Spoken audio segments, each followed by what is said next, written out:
Mes très chers compatriotes, nous sommes actuellement ici rue de Turenne et je vais vous parler de la rue Lazare Carnot qui se trouve juste à ma droite, place Championnet. Voyez, regardez ce poteau, vous voyez? Eh ben voilà, je viens de l'enlever. Évidemment, il faut que je le remette.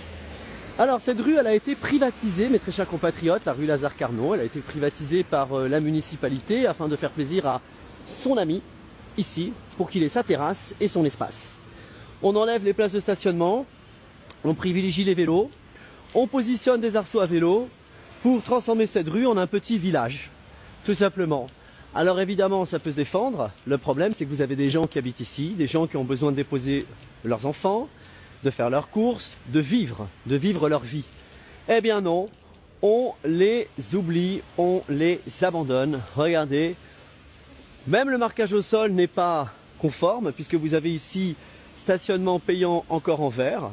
Ils n'ont même pas enlevé le marquage au sol qu'ils installent des arceaux à vélo. Voilà, il faut savoir que les bâtiments sont équipés de cours qui sont capables d'absorber les vélos. Vous avez beaucoup de vélos épaves. Tout le monde ne peut pas se déplacer en vélo, les personnes âgées par exemple. Vous avez, on va comptabiliser le nombre de vélos épaves. Il y en a un ici par exemple. Donc un premier vélo.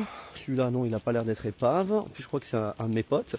Un vélo épave, deux vélos épaves. Voilà, c'est systématique, hein, c'est-à-dire que non seulement le caniveau là n'est pas nettoyé, on ne peut plus se garer, donc les gens d'extérieur ne viennent plus dans la ville qui est ZFE, anti-voiture. Les tags, n'en parlons pas, les déchets, la chaussée, c'est dans un état laborieux, lamentable. Donc ça, ce ne sont pas forcément des gens qui sont responsables, c'est simplement une poubelle qui était peut-être dans un état de débordement. Et du coup, avec un peu de vent, ou lorsque les éboueurs récupèrent les poubelles pour évidemment les mettre dans leur camion, eh bien, ils font tomber des déchets sur le côté et ils ne vont pas forcément faire le nécessaire pour nettoyer. Ici, la Valois, regardez, hein, il est un petit peu à l'ouest, au Turé. Alors, la bonne nouvelle, c'est qu'on a quand même 2 places pour les handicapés, ici, sur le côté. Que dire de plus? J'avance devant notre cher ami le Cèdre, Ali.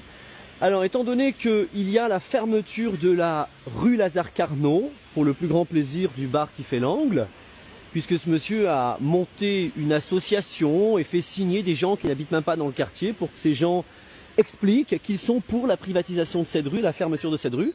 Là-bas, vous avez une école musulmane et une école juive. Bon, bah, pour déposer vos enfants, c'est la merde. Vous êtes obligé de contourner le long de la rue de Turenne, passer de l'autre côté boulevard Gambetta et revenir par ici.